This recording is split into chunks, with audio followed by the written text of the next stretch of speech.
Nderuar miq, nderuar shikues, sot kemi në podcastin e radhës një zotëri të nderuar, një mjek të Elbasanit, zotin Genti Shabanaj. Genti, mirë se erdhe dhe të falenderoj që gjetë kohë, bëjmë një bisedë përbashkët rreth situatës, rreth mjekësisë në vendin tonë në qytetin e Elbasanit.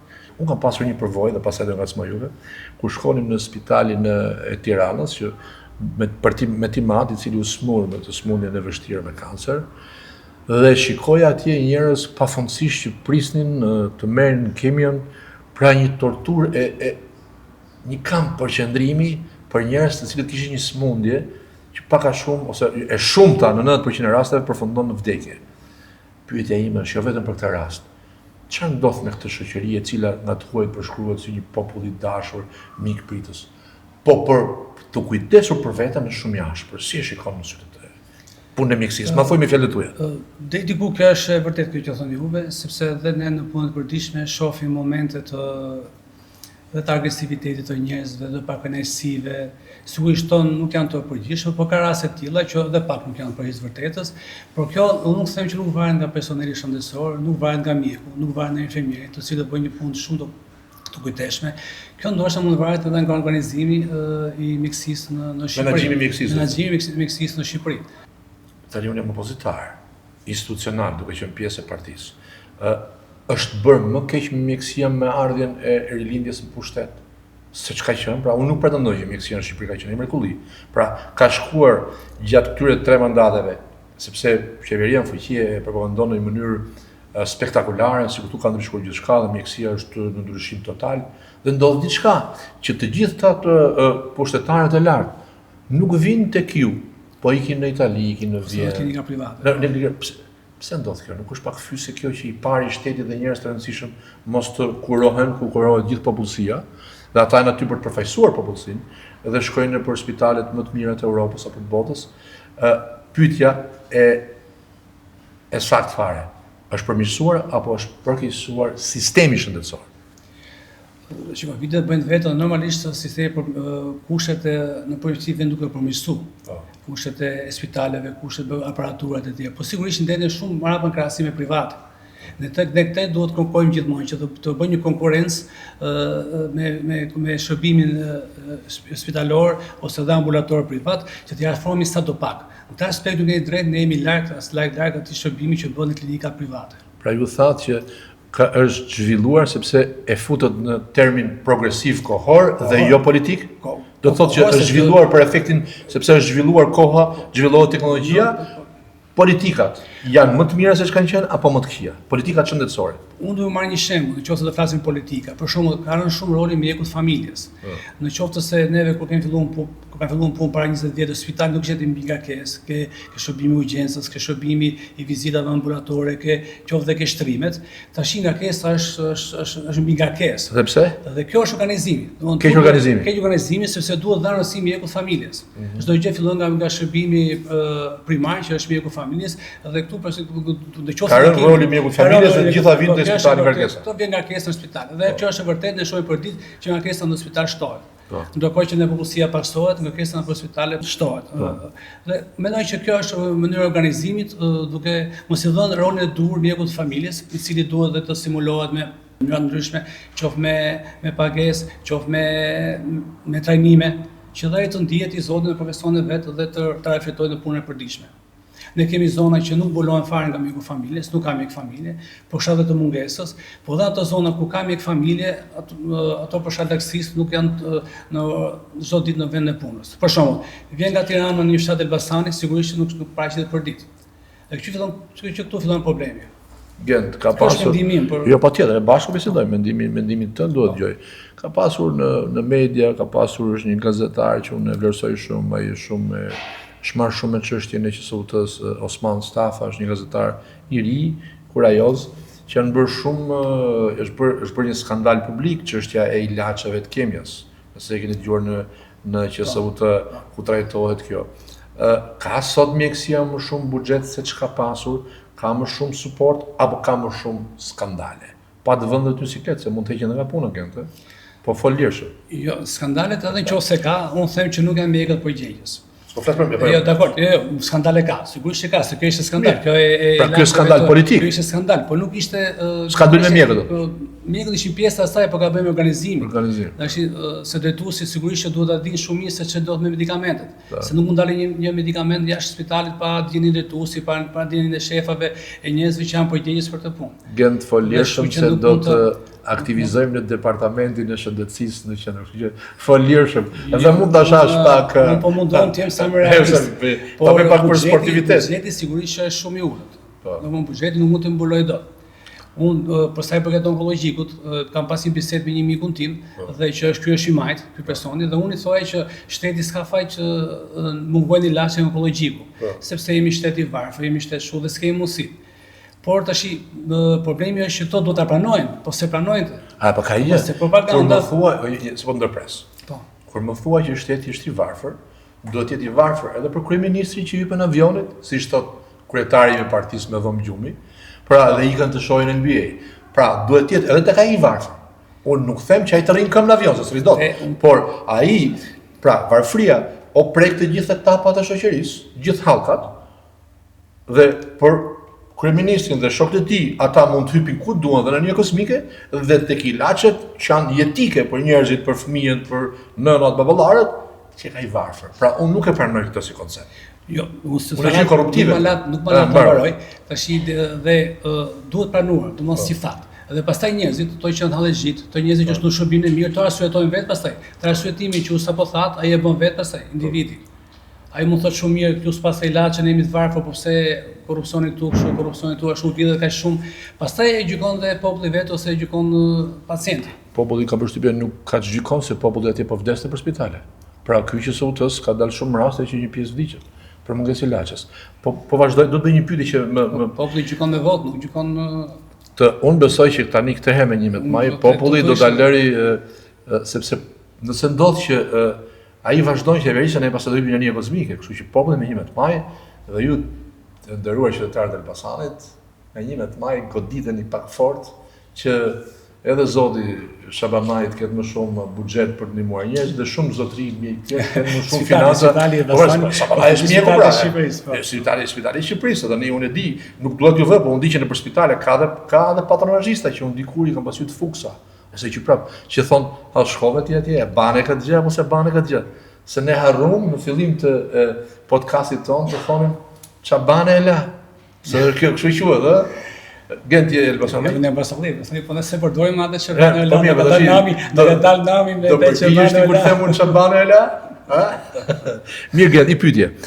Është e vërtetë që shtetit shqiptar dhe mjekësisë shqiptare i hikin shumë para nga njerëzit që janë të pasur, të cilët nuk kurohen në Shqipëri, po kurohen në spitalet e botës. Është e vërtetë kjo? Ka shumë njerëz që marrin shërbim në spitalet e botës, ka shumë.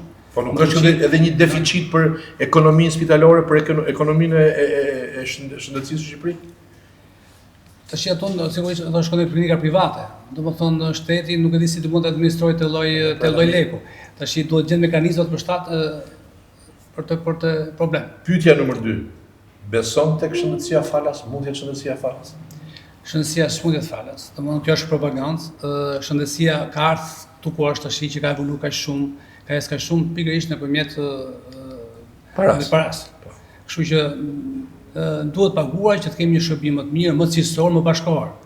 Ose duhet që buxheti i shtetit ku këta që mbredhen shëtisin incineratorët e Elbasanit që s'punojnë apo Tiranës apo të Fierit, le të shkojnë në shëndetësi. Jeni dakord me këtë? Po. Shërbimi shëndetësor është për problem gjithë botën. Domethënë kudo njerëzit përgjithësi nga shërbimi shëndetësor janë të pakënaqur. Vjen mos e thoj këtë se do thonë ata ka probleme në Amerikë, po na morën qafë. Jo, po domethënë kjo është e vërtetë fatikisht. Po këtu ne kemi mungesa që janë. Se kur iknin drita të thoshin ka ikur edhe në Amerikë. Ne kemi mungesa thelbësore. Domethënë atë po diskutojmë. Nuk mund të ketë shërbim falas. Shërbim shëndetësor falas nuk mund të ketë. Dhe e vërteta është që në Shqipëri nuk ka shërbim. Dhe nga statistikat në shqiptarët paguajnë më shumë se të gjithë vendet e rajonit për shërbimin shëndetësor. Edhe marrin shërbim më të keq. Ftesa të ndosja mjek. Vjen departamentin e shëndetësisë e ketë sigurt tek PD-ja, nëse se mund të marrin telefon ata për ta shohur këtë gjë, se janë fuksa.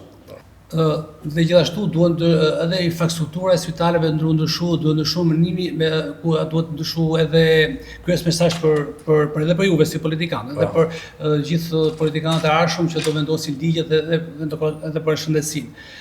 Duhet të ndryshuar kushtet e tajnimit të mjekëve të ri specialistë.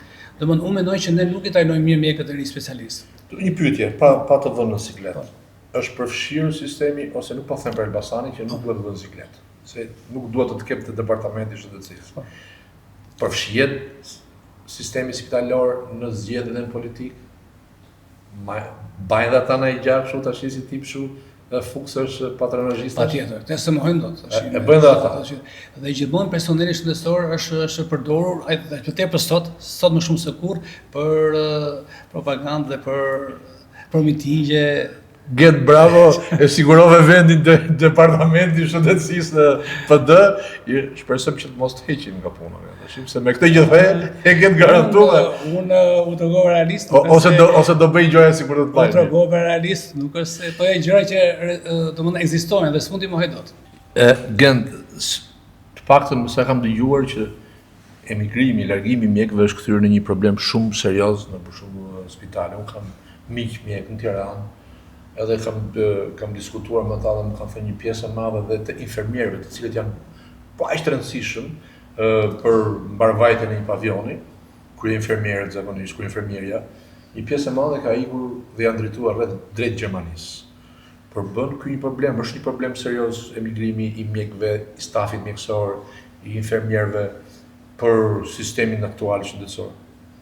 Sigurisht kjo është një problem shumë i madh, sepse nuk kanë se janë ikje individuale, panike masive të mjekëve dhe të infermierëve, të personelit mesëm, dhe ato mas kaq kohë vitesh eksperiencë në vendin tonë, ato pastaj largohen dhe me eksperiencën e tyre ato përfaqësohen fatikisht shumë mirë, shumë drejtësisht në vendet ku shkojnë, kryesisht në Gjermani, dikush ka shkuar në Itali. Por është një fenomen vërtet që e rëndon shërbimin shëndetësor në Shqipëri. Ne kemi kolegët tanë që kanë shkuar atje dhe në fakt arsyeja që ato shkojnë në vendet perëndimore nuk është thjesht ana ekonomike, por njëkohësisht është ana profesionale. Atje ti ke mundësi që ti zhvillohesh nga ana profesionale, të jesh më i kualifikuar, domethënë arsyet janë qoftë ekonomike, ose për familjen, për fëmijët e tyre, ashtu siç janë shumica e shqiptarëve, por janë dhe një anë tjetër që është egoja profesionale, që ti thjesht të zhvillohesh më shumë. Sepse këtu nuk të jep mundësia që për një kohë shkurtër ti të evoluosh nga ana profesionale. Mund të ketë gjithmonë një arsye që ti ke mjeka, sepse në Gjermani mund të paguhet më mirë, mund të jetë kushte më mira. Mos duhen politika më të çliruese ndaj mjekëve, mos duhen paga më të larta, çfarë duhet që mjekësia në këtë vend të funksionojë. Me që ju thatë që mjekësia është më e shtrenjtë në rajon, harxhohet shumë para dhe s'ka efikasitet. Mos edhe është korrupsioni edhe aq i lartë që prandaj nuk vjen te mjeku.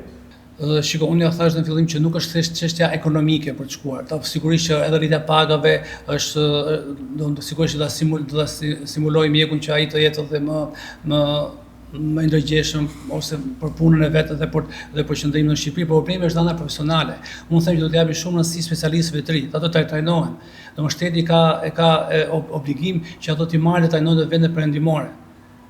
Sepse edhe egoja profesionale dhe dëshira për të qenë profesionist shumë më i mirë i bën ato që të largohen jashtë Shqipërisë.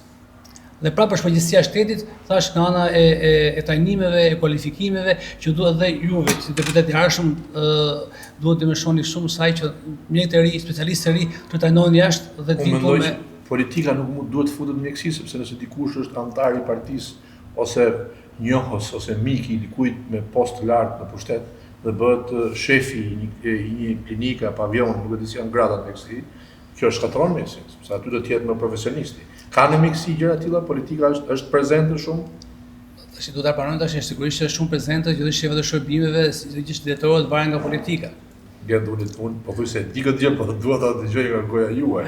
Mirë, unë gjen dhe një gjë re. Sot sa kam ardhur nga fshatrat e Gramshit, fshatrat të larta, sa kam marrë unë Grabova dhe edhe shumë fshatra që kam shkelur në Shin Berat, që ka qenë qarku i mëparshëm, tani është qarku i Elbasanit.